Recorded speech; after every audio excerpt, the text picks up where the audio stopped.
So for the final part of this unit on pandas and its large amount of things it can go and do, we're going to look particularly at combining and joining data sets. And again, this is another really common and powerful thing you need to go and be able to do in data science. So kind of a real life task you need to go and do, or a real strength of having Python to work for, is that you can go and combine different sets of data from different sources. And here we're going to go and do this by bringing in some additional information about our comic book characters. So we have the characters. I've got a list of characters, some of whom are in our data frame we're already looking at, and some of whom are not. And I've also got the teams that those characters belong to in their respective universes. And then finally, of course, some of these characters are Marvel and some of them are DC characters, and so I've got a list of what companies they belong to. So I'm going to take that information, I'm going to build a new data frame with that particular set of data, and I'm going to set the index of that data frame to being the name of the character as well. And so if we look at the head of first few rows of that, you can see it's simply the name of the superhero and then their team and their company. And what we'd like to go and do is be able to go and use this information and add it into the information we had about the scores of our superheroes. But the first thing we need to go and do is to make sure that our two data frames are using the same information as their indexes, so that if one table has a character Iron Man and another table has a character Iron Man, we're using their same Iron Man name as the label of the row in both the tables.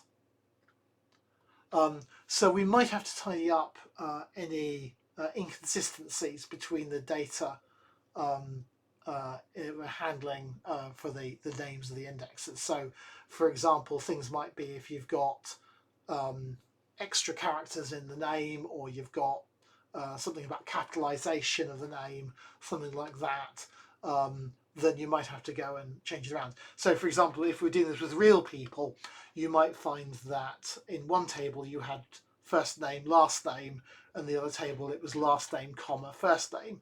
And so what you would do there is you would use an apply function. You use a data frame apply, and you have a function which puts the name the right way round, so the same way round on both data frames. If we just want to add a single column from one data frame to the other, then we can simply do this with column assignment.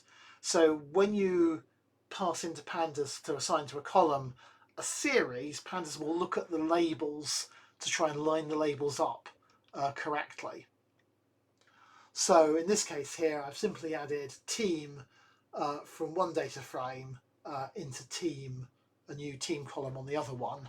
And again, we seem to have slightly scrolled off the edge of the screen, but what it's gone and done is it's just gone and simply looked up the corresponding team value and added it in. In the full PDF notes, you'll be able to see that full time. But you notice if you've got characters that are in the team company data frame that are not in the character of scores data frame, are not included.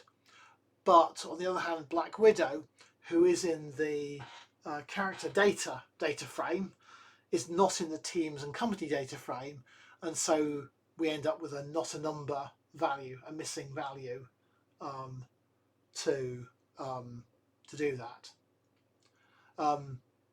So to undo that, we're going to drop our newly created column. So I've simply gone drop a particular column, drop the teams column, and now my data frame is back to what it was beforehand.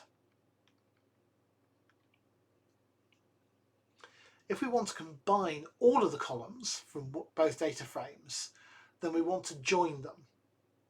And the most straightforward way to do that is to use the pandas.concat function. So this is a function of the pandas module, and not a function, not a method of an individual data frame. And so I can do pd.concat and then give it the two data frames I want to join together, and then I set an access. So as I want to say, am I joining these by joining them as columns, access equals 1, or am I joining them as additional rows, which would be access equals 0. So if I had two tables of data about comic book characters and I wanted to join them into one big table, that would be joining the rows onto each other, and that would be access equals 0. But in this case, I want to join them. These are the additional information about the same superheroes, so I'm adding extra columns, and so I'm doing access equals 1. So in this example, as I said, we've used access equals 1, meaning we're adding the columns from the second data frame onto the first one. We look at the full set of data frame, we can see that if we had rows in one data frame but not in the other, then the default we get with Pandas concat is it takes all the possible rows and adds default or not a number, not available data for all the values that are missing. So in other words, it tries to make the maximal one where you have all the superheroes from both the data frames and then work out what's missing. We can control whether this in fact uses all the rows or just the rows that are common to both, and this is done with the join parameter. So the default that we had was what's called an outer join. An outer join joins as much as you possibly can and has lots of missing values. In this example here, we're using an inner join. An inner join takes only the rows which are common to both our data frames. So we're going to lose Black Widow because Black Widow wasn't in our teams and companies data frame, but also we don't have all the other characters that are in the team and company data frame but are not in our data frame of we had to start with. And so what we end up with is the additional columns but only the rows where we actually have a complete set of data for all the columns.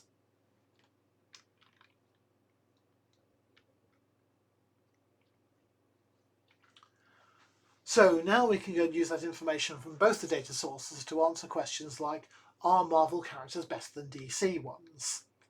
And that is a combination of our aggregation, so using group by, and also the mean function. So here I've grouped by the company and I've calculated the mean value of the columns which have numerical scores. And then we can just read across and see in which cases the different attributes are better. And if we look at the overall scores, then, well, depending whether you're interested in just the raw average, in which case Marvel is better than DC, or if you favour the brains not brawn approach, in which case DC is better than Marvel, we get different answers. But you can see here, by this combination of joining data from different data sources, and then using the aggregation and grouping functions, we can start asking more complicated questions of our data. And that's all using the power of the Pandas library to manipulate and bring together our data to get in one go.